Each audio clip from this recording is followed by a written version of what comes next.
बिस्मिल्लाहिर्रहमानिर्रहीम, अस्सलाम वालेकुम। मैं सैयद इमरान शफ़क़त आपकी खिदमत में हाज़िर हूँ। क्या पाकिस्तान की सियासत में कोई बहुत बड़ा भूचाल आने जा रहा है? ये एक ऐसा सवाल है जो इस वक्त इस्लामाबाद से लेके हर उस शख्स की ज़ुबान के ऊपर है जो पाकिस्तान के सियासी मामलात में किसी भी किस्म की दिलचस्पी रखता है या किसी के पाकिस्तान की सियासत में स्टेक्स हैं।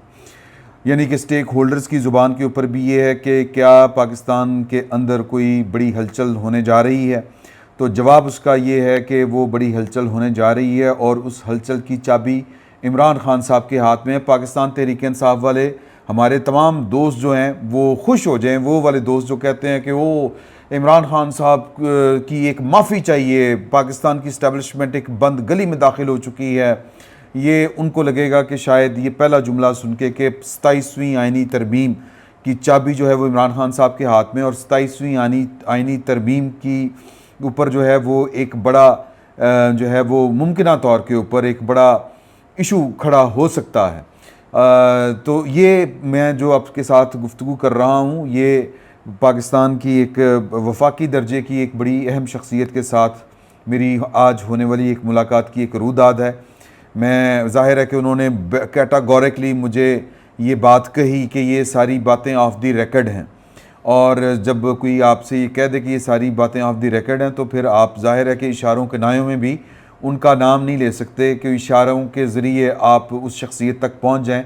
बस इतना आपकी तसल्ली के लिए बताना काफ़ी है कि वो वफाकी दर्जे की एक शख्सियत है और अहम शख्सियत हैं। सिंपली ज़ाहिर है कि इस तरह की जो ख़बरें हैं वो अहम शख्सियात के साथ ही आप डिस्कस करते हैं या इस तरह के जो इश्यूज़ होते हैं, क्योंकि वो बाखबर लोग होते हैं, उनके पास ख़बर होती है। और वैसे तो वफाकी दर्जे की कई शख्सियात होती हैं लेकिन चंद एक होती हैं जो मैटर कर रही होती हैं। तो मैटर करने वाली इन शख्सियात में से एक शख्सियत के साथ मेरी ये गुफ्तगू है और वो गुफ्तगू का तफसील जो है वो मैं आपके साथ आगे शेयर करता हूँ।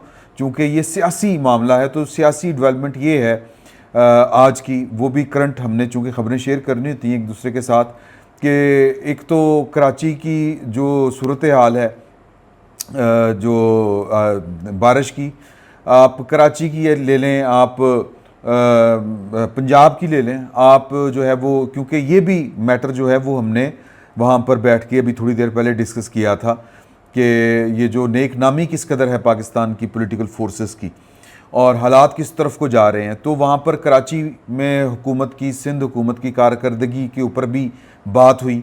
ज़ाहिर है कि ये बहुत करंट मामला है और ये बारिशों वाला जो फिनोमेना है या मौसमी तब्दीली का जो मामला है, माहौलियाती तब्दीली का, कि जिसकी वजह से जो क्लाउड ब्लस्ट होते हैं वो, या फिर जो बड़ी शदीद बारिशें होती हैं, वहाँ पर बेसिकली वो आफत तो बहुत बड़ी होती है लेकिन उसके बावजूद जो हुकूमतों की कारकर्दगी है उसके ऊपर भी सवाल खड़े हो रहे हैं।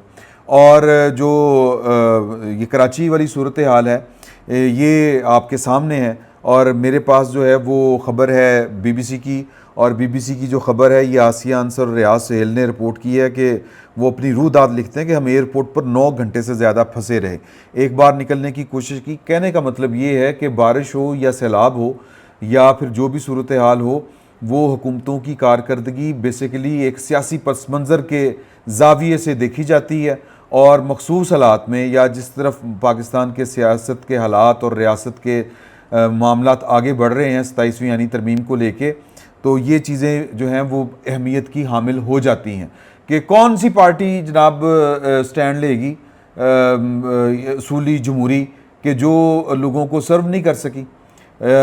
ये आज वहाँ पे बात हुई कि वहाँ पर सिंध में, कराची में पाकिस्तान पीपल्स पार्टी की हुकूमत कितने अरसे से है और बारिश के बाद वो हुकूमत जो है वो पानी के अंदर बह जाती है। तो अब इसके पीछे जो है वो, ये मैं एक नुक्ता नज़र है, बाकी नुक्ता नज़र पाकिस्तान पीपल्स पार्टी का भी अपना है, कुछ न्यूट्रल लोगों का भी अपना है। तो इस वक्त जो टॉक ऑफ द टाउन है वो कराची की बारिश है और कराची की बारिश बेसिकली पाकिस्तान पीपल्स पार्टी की कारकर्दगी का एक पैमाना है। ये कोई माने या ना माने, इसके 100 जवाब घड़े। तो बीबीसी की अगर जो शह सुर्खी है, जो आज की लीडिंग स्टोरी है, वो अगर कराची की बारिश है तो फिर पाकिस्तान पीपल्स पार्टी वाले जहाँ की मर्ज़ी खाक छानते फिरें, उनकी कारकर्दगी का जो जायज़ा है वो यहीं से लिया जाएगा। तो वो बीबीसी वाले 9 घंटे वो बैठे रहे और उन्होंने जो बड़ी तस्वीर शेयर की हैं ये सऊदी अरब से उम्रे की अदायगी के बाद पाकिस्तान ज़ुबिया हसन जो आ रही थी वो बारिश में बैठी रहीं, फंसी रहीं, 9 घंटे फंसी रहीं, और उनका जो एक्सपीरियंस है वो पाकिस्तान की बीबीसी ने उसको ये स्टोरी करने का क्या एक तरीका होता है वो उन्होंने शेयर किया। शार फैसल पर जो है वो यानी अब वो बेसिकली 9 घंटे की जो कार्रवाई है, लोग फंसे रहे, बैठे रहे, उनको वो जो है वो उसका जिक्र कर रहे हैं। मैं इसकी जुज़ियात में, इसकी तफसीलात में नहीं जा रहा, मैं सिर्फ आपको बता रहा हूँ कि ये पाकिस्तान पीपल्स पार्टी की सिंध हुकूमत की कारकर्दगी के ऊपर एक सवाल उठ खड़ा हुआ है।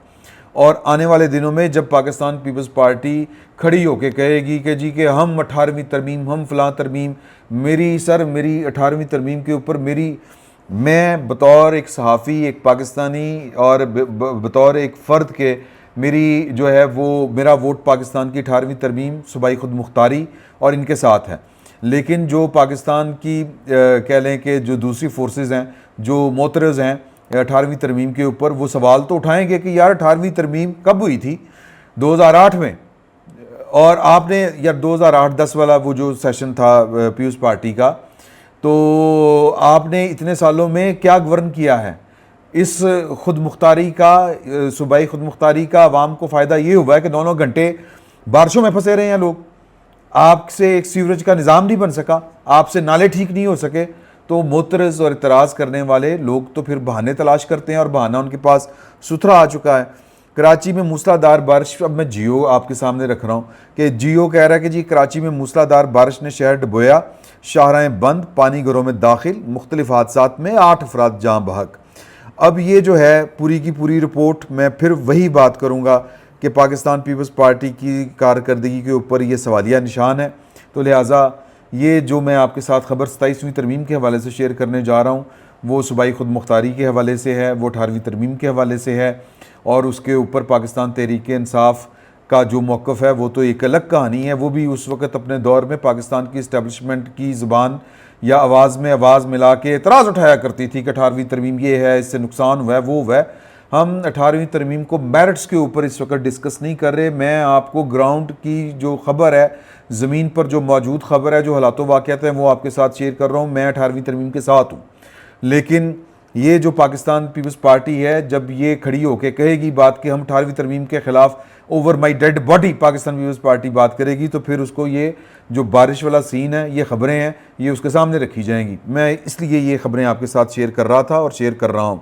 इसके अलावा जो ख़बर है वो इमरान खान साहब की है। अगेन क्योंकि 27वीं आईनी तरमीम की चाबी इमरान खान साहब के पास है, तो आज इमरान खान साहब का एक जो केस था 9 मई के हवाले से सुप्रीम कोर्ट में था, और सुप्रीम कोर्ट में आज फिर जो है वो केस कल तक समाअत मुलतवी हो गई, क्योंकि प्रोसिक्यूटर जो थे, स्पेशल प्रोसिक्यूटर जुल्फ़िकार नकवी साहब, उनकी तबीयत ख़राब हो गई थी। अलीमा बीबी ने कुछ बात करना चाहिए, जस्टिस याहिया अफरीदी साहब ने उनको रोक दिया। उन्होंने कहा कि ये फैमिली मैटर्स यहाँ पे या फैमिली मेम्बर्स को हम जो है वो इजाज़त नहीं दे सकते, आपके वकला हैं वो बात करेंगे। और उन्होंने कहा कि जो इमरान खान साहब के वकील हैं बैरिस्टर सलमान सफदर साहब, उन्होंने अपने दुख बयान किए कि जी कि ये देखें किस तरह से केस नहीं लगने दिए जाते, किस तरह से केस लटका दिए जाते हैं। तो उन्होंने कहा कि हमें तो कम से कम सुन ही लें। तो उन्होंने कहा कि हम आपको बाद में सुनेंगे, पहला मसला ये है कि हम प्रोसिक्यूशन से पूछेंगे कि लाहौर हाई कोर्ट का ये फ़ैसला कि इमरान खान साहब ज़मानत के हकदार नहीं हैं, ये किस तरह कायम रह सकता है, पहले उनसे हम पूछेंगे। तो लिहाजा समाअत मुलतवी हो गई। अगली जो खबर है वो है बानी तहरीक इंसाफ जनाब इमरान खान साहब ने, ये कमाल की खबर है, और इस कमाल की खबर को डिस्कस करने के लिए ये मुझे लैपटॉप अपने हाथ से नीचे रखना पड़ेगा, क्योंकि उन्होंने जो अपोजिशन लीडर की सीट खाली हुई थी उमर अयूब साहब की कौमी असम्बली से, उसके बाद वो वहाँ पर उन्होंने महमूद ख़ान अचकज़ई साहब को नामज़द कर दिया है। महमूद ख़ान अचकज़ई साहब जो हैं वो शायद उन्होंने ख्वाब में भी ना सोचा हो कि वो पाकिस्तान के एक अपोजिशन लीडर बनेंगे, हैं जी, क्योंकि उनकी पार्टी जो है वो चूँकि कौमियत की बुनियाद के ऊपर वो सियासत करते हैं, पख्तून के इज़म के ऊपर वो सियासत करते हैं, तो लिहाजा वो उनका जो है वो उनके अंदर वो कैपेसिटी नहीं है कि वो कोई बड़ी जो ऑडियंस या वोट बैंक उनका इस लेवल के ऊपर, नेशनल लेवल के ऊपर हो। तो लिहाजा कौमी असम्बली के अंदर वो छोटी पार्टी और एक लिसानी तो नहीं कहना चाहिए, कौमियत वाली पार्टी जो है वो जनाब अपोजिशन लीडर बन जाए। तो ये इमरान खान साहब की सियासत के मोज़ात हैं कि इमरान खान साहब ने उन लोगों को सियासतदान रुकन ने कौमी असम्बली और ये बना दिया। अब ये इमरान खान साहब की आप पॉपुलैरिटी को भी आप इसके खाते में डाल सकते हैं, लेकिन जाहिर है कि जब कोई वोटर नहीं होगा, ये एक दफ़ा पाकिस्तान मुस्लिम लीग नून के साथ भी हुआ था कि वो लोग जो थे वो रुकन असम्बली बन गए थे। ये परवेज़ मुशर्रफ साहब का जो दौर था 2008 वाला, जब नवाज शरीफ साहब वापस आए थे यानी 2007-8 में 7 में, तो इनके पास कैंडिडेट्स नहीं थे क्योंकि मार्शल लॉ दौर में बड़ा क्रश किया गया था, लोग छोड़ के चले गए हुए थे। तो कुछ अनजान लोग जिन्होंने कभी नवाज शरीफ साहब के साथ कहीं पर जलसे में कहीं पर शरीक हुए थे, बड़े छोटे लेवल के वो कारकुन शारकुन थे, उनको जनाब टिकटें मिली और वो असम्बलियों में पहुंच गए थे। तो ये भी पाकिस्तान तहरीक इंसाफ के साथ इसी तरह से हुआ और ये बाय डिफ़ॉल्ट हुआ, ज़ाहिर है। तो जिस तरह इन्होंने पार्टी जो है वकला के हवाले कर दी, इसी तरह अब इन्होंने अपनी पार्टी के अंदर, अब ये भी क्या दानिशमंदी है कि इनको अपनी पार्टी के अंदर कोई अपोजिशन लीडर के लिए कोई मौजूद शख्स नहीं मिल सका। तो बहरहाल जो महमूद खान अचकज़ई साहब को जनाब मुबारक हो कि इमरान खान साहब ने उनको नामज़द कर दिया। अब ये कब क्या सिलसिला होगा, आगे बढ़ेगा चलेगा, देखते हैं क्या होता है। अगली जो ख़बर है वो बड़ी अहम ख़बर है जो मैं आपके साथ शेयर करना चाह रहा हूँ। ख़बर वो ये है कि आज मेरी एक बड़ी अहम शख्सियत के साथ मुलाकात हुई इस्लामाबाद में, और उस मुलाकात में हमने पूछा कि जी चल क्या रहा है, कि बहुत ज़्यादा गुफ्तगुएँ हो रही हैं, बातचीत हो रही है कि कोई आ रहा है कोई जा रहा है और सब अच्छा नहीं है। ये तो हमें भी इस्लामाबाद की हवाएं और फ़ज़ाएँ बता रही हैं, लेकिन आप बताएं कि चल क्या रहा है। तो उनका कहना था कि यार चल चुल कोई नहीं रहा, लेकिन बस वही है 27वीं तरमीम वाला मामला है। और देखें ना कि हुकूमत जो है उसने तो हाथ झटक दिए हैं, झाड़ दिए हैं, और वो तो पाकिस्तान की इस्टेब्लिशमेंट की जो रिक्वायरमेंट्स हैं, वो रिक्वायरमेंट्स क्यों हैं वो एक लंबी कहानी है। हम पहले भी डिस्कस कर चुके हैं कि अमेरिका फ्री लंच नहीं देगा आपको। अमेरिका जो फील्ड मार्शल हैं उन्होंने अमेरिका में खिताब करते हुए कहा था कि यूक्रेन की तरफ क्यों देख रहे हैं, हमारे पास मादनी वसाइल ज़खायर बहुत ज़्यादा हैं, हमारे साथ मामलात करें, तय करें। और फिर शहबाज शरीफ साहब ने और आर्मी चीफ साहब ने भी वो SIFC व्हाट्सएवर जो भी आप कहें कि पॉलिसी ये बनाई है कि रॉ माल जो है वो पाकिस्तान के अंदर ही रिफ़ाइन होगा, मादनियात जो हैं वो पाकिस्तान में ही अपनी आखिरी शक्ल को पहुंचेगी, यहीं से उनको मार्केट किया जाएगा, यहीं से उनको फ़रोख्त किया जाएगा। ये जिसको वारे में है वो पाकिस्तान आए, अमेरिका को वारे में है, उनकी कंपनियों को वारे में है, वो पाकिस्तान आना चाहती हैं, लेकिन वहाँ पर पाकिस्तान की जो फेडरल गवर्नमेंट है वो अपना असर रसूख चाहती हैं। इसलिए जो पिछली हुकूमत में जो फेडरल जो इलाके थे, या आप इलाका गैर जिनको कहते थे, या ये वज़ीरिस्तान वग़ैरह, या जो जिनको क्या कहते थे यार मैं नाम भूल रहा हूँ उनका, फाटा जिसको कहते थे, फेडरली एडमिनिस्ट्रेटिव एरियाज़, वो सारे के सारे जो हैं वो पहले सूबे को दे दिए गए थे, सूबे में ज़म कर दिए गए थे। अब उनको वो, अब ये हिस्टोरिकली कभी भी KPK का हिस्सा नहीं रहे अंग्रेज़ दौर से, तो अब ये KP और अफ़गानिस्तान की तारीख़ ज़रा मुख्तलिफ सी है। लेकिन चलें, पाकिस्तान बन गया, 1973 का आइन है, तो हमारा तो हम तो उसी फ्रेम ऑफ जो क्या कहते हैं उसी फ्रेम में इनको रख के देखते हैं, या उसी नुक्ता नज़र से देखते हैं। आप यूँ कहें कि हमारा जो रेफरेंस है वो यही है 1973 का आइन। तो वो KP को मिल गए थे, उसमें शामिल कर दिए गए थे।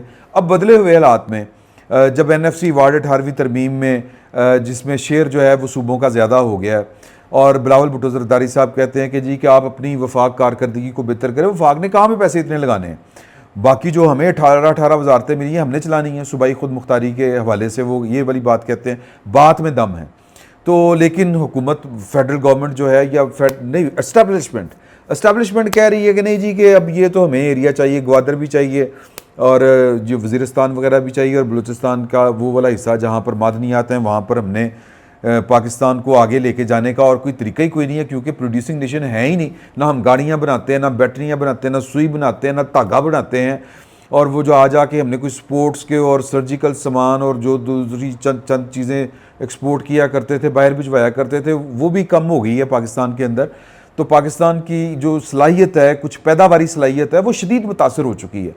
तो अब अगर ये मादनियात वाला हम माइनिंग करके पाकिस्तान की इकॉनमी को ठीक कर सकते हैं तो वाई नॉट। ये पाकिस्तान की इस्टेब्लिशमेंट का मामला है, और उसके लिए उनको कंट्रोल चाहिए, सूबों से ज़्यादा कंट्रोल वफाक को चाहिए। तो इसके लिए 27वीं यानी तरमीम की ज़रूरत है। और सागडार साहब ने वहाँ पे बैठ के कह दिया कि जी हम तो 26वीं यानी तरमीम नहीं हमसे संभाली जा रही, हमने कहाँ से 27वीं यानी तरमीम करनी है।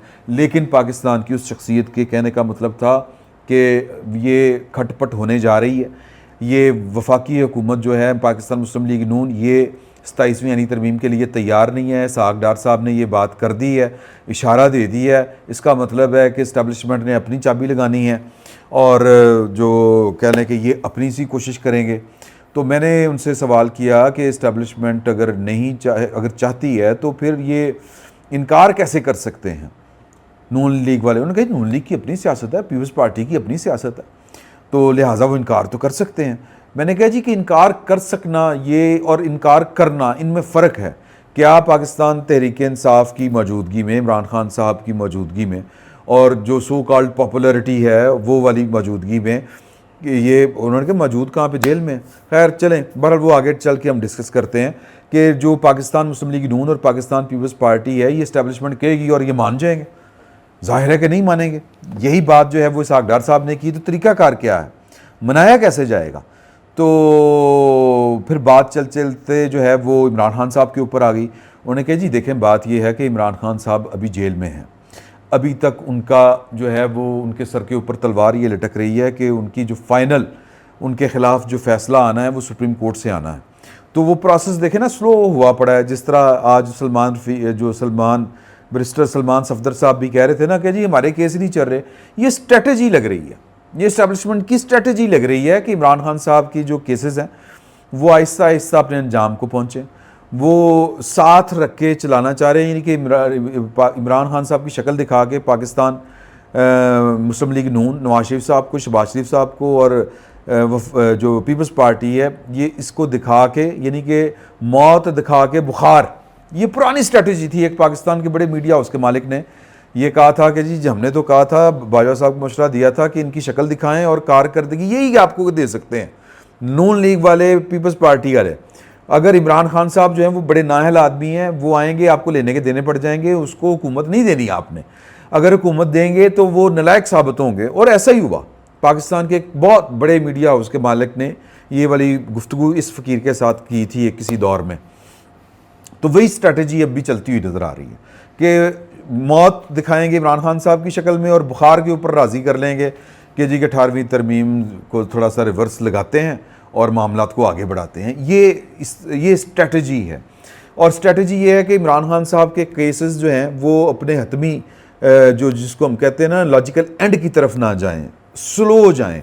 इमरान खान साहब के सर के ऊपर अलहदा से तलवार लटक रही हो कि यार ये मुझे जनाब पता नहीं उम्र कैद की सज़ा मिलेगी, ये 9 मई के केसों में कहीं कोई सज़ाए मौत ना हो जाए, इधर से ना हो जाए। अच्छा होगी तो सुप्रीम कोर्ट में पता नहीं क्या होगा, सुप्रीम कोर्ट में केस अपीलें लगनी हैं, ये होगा वो होगा, एक तलवार लटकती रहेगी। कहने का मतलब ये है, एक तो ये है कि आप जो है वो 27वीं यानी तरमीम के लिए आपके पास इमरान खान साहब हैं, यानी कि 27वीं यानी तरमीम की चाबी जो है वो इमरान खान साहब हैं। वो इमरान खान साहब की चाबी घुमाएंगे और जो ताला है वो खोल लेंगे। ये है एक स्ट्रेटजी। और दूसरी ये है कि ये भी हो सकता है कि ये भी नौबत ना आए। तो इसलिए एक तो ये बात ज़हन में रखें कि इमरान खान साहब जो हैं वो एक बारगेनिंग टूल बने हुए हैं पाकिस्तान की इस्टेब्लिशमेंट के पास इस वक्त कि उनको हमने दिखा के उनके साथ मामला तय करने हैं इस वक्त की जो हुकूमत है उसके साथ। ठीक है जी। और जब काम निकल जाएगा तो इधर मामला ठीक होंगे तो फिर उधर भी अगर हो जाता तो हो जाए सानू की। दूसरा जनाब कहते हैं कि जी कि ये वाले भी हो सकते हैं काम कि इमरान खान साहब को साइड पे कर दें, वो मामला जिस तरह से चल रहे हैं चलने दें। और ये जो सूबों वाली बात आ गई है, अब सूबे जो हैं वो ना तो पाकिस्तान पीपल्स पार्टी को कबूल हैं, छोटे सूबे सिंध में, उनको पंजाब में बड़ा अच्छा लगेगा कि जी को उधर बना दें सूबे, वेरी गुड, ताड़ियाँ मारन के बैग है। और ना नून लीग को पंजाब में जो है वो अच्छे लगेंगे। मरियम बीबी को कितना बुरा लगेगा कि जी कि वो लाहौर, कसूर और उकाड़ा और साहिवाल की वो मैक्सिमम वज़ीर आला हैं जी। इधर वो है वो दूसरा हो गया, 4 सूबे बन गए पंजाब के, तो वो एक सूबे तक महदूद होकर रह जाएंगी। मतलब ये तो लिहाजा ये जो 12 सूबों वाली बात चल रही है, ये भी हो सकता है कि बारगेनिंग चिप के तौर के ऊपर लॉन्च की गई हो कि ये भी हम इनको बताएंगे कि जी कि ये हम कर सकते हैं और ये करने के लिए अगेन पाकिस्तान तहरीक इंसाफ जो है वो पूरा साथ देगी, सारा कुछ होगा। तो मतलब ये इस वक्त पाकिस्तान की इस्टेब्लिशमेंट ये वाले काम करवा रही है। अब आ जाएं, या पाकिस्तान इस्टेब्लिशमेंट ये वाले काम करवा सकती है। अब आ जाएं, मेरे वो 3-4 व्लॉग थे कोई पिछले हफ्ते में, जिसमें मैंने आपसे कहा था कि नवाज शरीफ साहब के और पाकिस्तान के सदर ममलिकत जनाब जरदारी साहब के कंसर्न्स बहुत हाई हो चुके हुए हैं, और वो जो ये मीटिंग्स करते फिरते हैं, ये इन मीटिंग्स में बहुत सी चीज़ें वो भी डिस्कस हो रही हैं कि मतलब यही चीज़ें डिस्कस हो रही हैं कि अब इस्टेब्लिशमेंट के साथ मामलात किस तरह से तय होने हैं। तो नवाज शरीफ साहब के एक करीबी साथी ने मुझे फ़ोन करके कहा था कि आपकी ये सारी जो है वो बातें दुरुस्त नहीं हैं, कम से कम एक मीटिंग के हवाले से तो उन्होंने कहा था कि दुरुस्त नहीं है। तो उनका कहना ये था, और उन्होंने कहा था कि इसको आप उस तरह से ना रिपोर्ट कीजिएगा, लिहाजा मैं थोड़ा सा नरम हाथ के साथ रिपोर्ट कर रहा हूँ कि मरीम नवाज़, शहबाज शरीफ साहब, नवाज शरीफ साहब, आसिफ अली जरदारी साहब और फील्ड मार्शल आसिम मुनीर साहब के दरमियान से हवा भी नहीं गुजरती। और मैंने एक व्लॉग में ये वाली बात कही थी कि जी हो सकता है कि अभी तो हवा ना गुजर रही हो, और आने वाले दिनों में हो सकता है कि हवा की जगह से ट्रक गुजर रहे हो, क्योंकि ये सियासत है, ये मामलात इसी तरह से चलते हैं। आने वाले वक्त में क्या हो जाए कोई पता नहीं, लेकिन हमें ये ट्रस्ट या हमें खुशगुमानी ये रहनी चाहिए कि ये बड़े जहाँ दीदा लोग हैं सारे के सारे, ये नवाज शरीफ साहब, जरदारी साहब, आसिम मुनीर साहब, ये मामलात को उस नहज के ऊपर नहीं लेके जाएंगे कि जहाँ पर कुछ ऐसा हो कि पाकिस्तान जो है वो फिर रिवर्स के ऊपर चला जाए, पाकिस्तान की डेमोक्रेसी फिर रिवर्स के ऊपर चली जाए। मामलात को संभाल लेंगे, लेकिन मामलात ने गड़बड़ होना ही होना है। सर ये लिख लें, मामलात ने गड़बड़ होना ही होना है, और इस गड़बड़ में क्या तहरीक इंसाफ कोई फ़ायदा उठा सकेगी? I doubt. मेरा ये ख्याल है कि पाकिस्तान तहरीक इंसाफ और ख़ुसूसन इमरान खान साहब के अंदर इतनी कैपेसिटी नहीं है कि वो इस तरह की सूरत हाल से फ़ायदा उठा लें। बाकी देखते हैं क्या होता है। इजाज़त दीजिए, अल्लाह हाफ़िज़।